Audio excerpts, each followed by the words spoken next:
Excusez-moi les gars, je viens de me réveiller. C'est parti. Bonjour à tous, j'espère que vous allez bien. Ici Dino Raptor pour cette nouvelle vidéo YouTube. Et aujourd'hui, on va débriefer ensemble ce match Tottenham-Marseille. Victoire 2-0 de Tottenham. C'est parti. Alors avant de commencer ce débrief, je dois avouer que euh, par message avant le match, on m'a un petit peu saoulé, hein, je vais pas vous mentir, hein, je vais être cash à ce niveau-là. On m'a un petit peu saoulé avec ça, je trouve, parce que normalement je fais pas plus d'un débrief de Ligue des Champions par semaine, et même quand c'est deux clubs français, je l'avais pas fait la saison dernière, et puis quand c'était de nouveau diffusé. Et et ben voilà, donc je suis désolé, mais je veux bien que vous me demandiez des trucs, mais n'insistez pas à ce point-là, parce que plus vous allez insister et moins je vais le faire, parce que bon, là pas là, parce que là c'était prévu, donc voilà, donc déjà c'était pas la peine d'assister, donc voilà. Donc ça déjà c'est le léger coup de gueule, c'est le léger coup de gueule que j'ai par rapport à ça, et ça m'a légèrement gâché la soirée d'hier.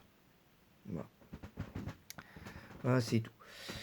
Maintenant, on va passer aux 3 points de cette rencontre. Le premier point de cette rencontre, pour moi, c'est un Marseille surprenant, qui pour moi fait jeu égal avec Tottenham de la première à la 90e minute.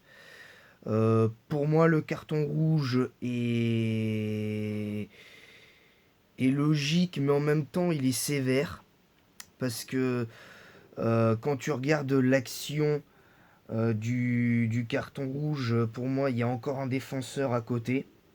Donc, si tu analyses bien l'action, toi qui regarderas cette vidéo, si tu analyses bien l'action et que tu es un supporter de Tottenham, tu dois admettre qu'il y a normalement à côté d'Embemba, à plusieurs mètres de distance, il y a un autre défenseur.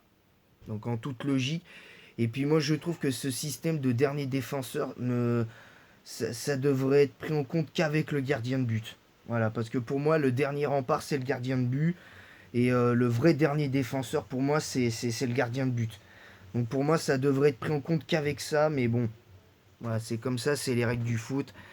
Je trouve que de toute manière, les règles du foot sont de plus en plus incompréhensibles. Mais bon, ça, c'est un autre sujet. Ensuite, concernant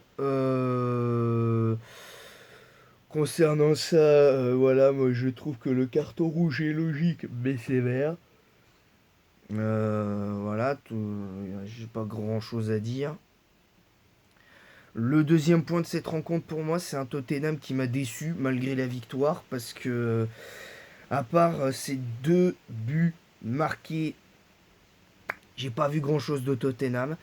Et ceux qui sont supporters de Tottenham éventuellement sur ma chaîne, je vous invite à être honnête et à dire et à me dire si vraiment Tottenham a fait un grand match ce soir. Pour moi, ils ont été mauvais du début à la fin, parce que à part les deux buts, ils n'ont pas fait grand chose du match. Voilà, ils se sont pas procuré énormément de situations, ils ont pas créé énormément de situations, ils se sont pas créé pas énormément de grosses occasions, parce que en première mi-temps, la seule grosse, vraiment grosse occasion, elle est manquée par Harry Kane. D'ailleurs, Harry Kane et Son, inexistants, c'était des fantômes hier. Je les ai pas vus, vraiment, mais vraiment. Les seuls qui ont fait un match correct du côté de Tottenham, c'est Perisic, Richarlison et, et même Hugo Lloris, même si bon, Hugo Lloris en première mi-temps, à part cette frappe de Guendouzi, il n'a pas arrêté grand-chose non plus. Mais Marseille était quand même meilleur. Moi, j'ai trouvé Marseille meilleur, et c'est pas une question d'être français ou d'être supporter d'un club français en Coupe d'Europe. C'est la réalité du terrain. La réalité du terrain a démontré que Marseille a été meilleur que, que Tottenham pendant 74 minutes complètes. Voilà, je le dis. Le troisième point de cette rencontre, pour moi, c'est Igor Tudor, parce que ses choix n'ont pas été faits assez tôt. Euh, je pense notamment à la rentrée de Balerdi. Parce que moi, je pense que tu aurais dû faire rentrer Pape Gay dès la mi-temps. Parce que ça aurait. Parce que j'ai trop. Parce qu'en fait, moi, j'aurais fait sortir un Détroit de devant. Parce que Gerson, je l'ai pas trouvé à la hauteur. Je l'ai pas trouvé à la hauteur, Gerson. Gerson. Moi, je remplace Gerson et je fais rentrer Under. Déjà. Pour mettre un peu plus d'impact sur le côté. Et je fais basculer Gendouzi. Je fais basculer Gendouzi à gauche. Et je lance 3-4-3. Et je fais passer Under à droite. Maintenant, moi j'ai pas compris la sortie de Jonathan Klaus. Parce que Jonathan Klaus a fait un bon match. Un très bon match même. Sur les trois défenseurs centraux, j'en aurais sorti un. Parce que Mbemba pour moi faisait un bon match. J'aurais sorti Gigot qui a plongé un petit peu en deuxième période. Même s'il a pas été le plus mauvais défensivement.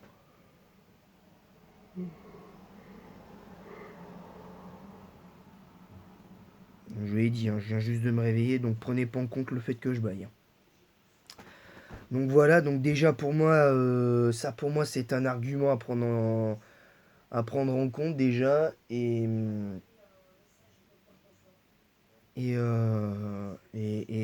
voilà.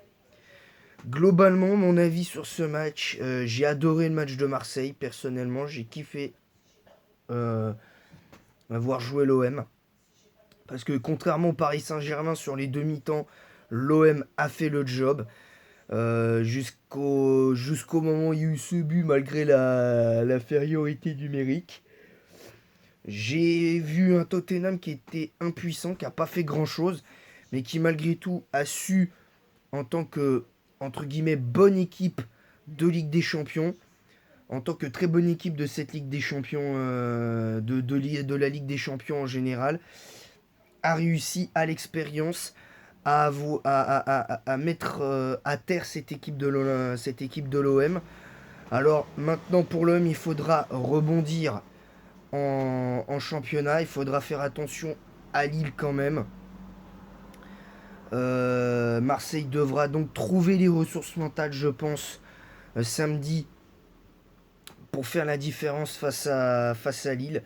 Et j'espère qu'il y aura un résultat positif pour les Marseillais face à Nice.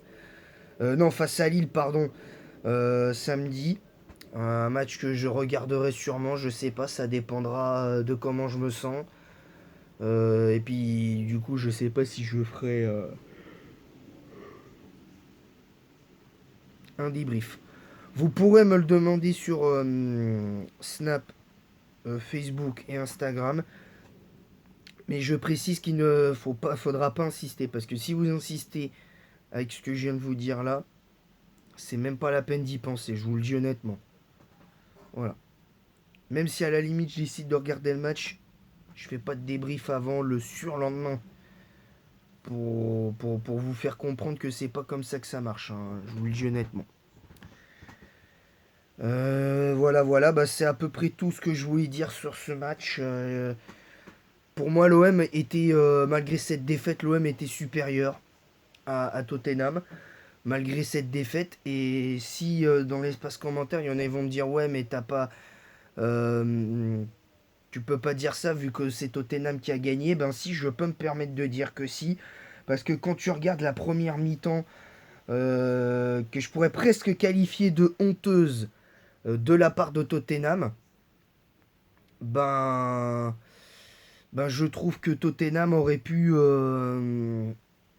faire beaucoup mieux. Et quand tu t'appelles Tottenham,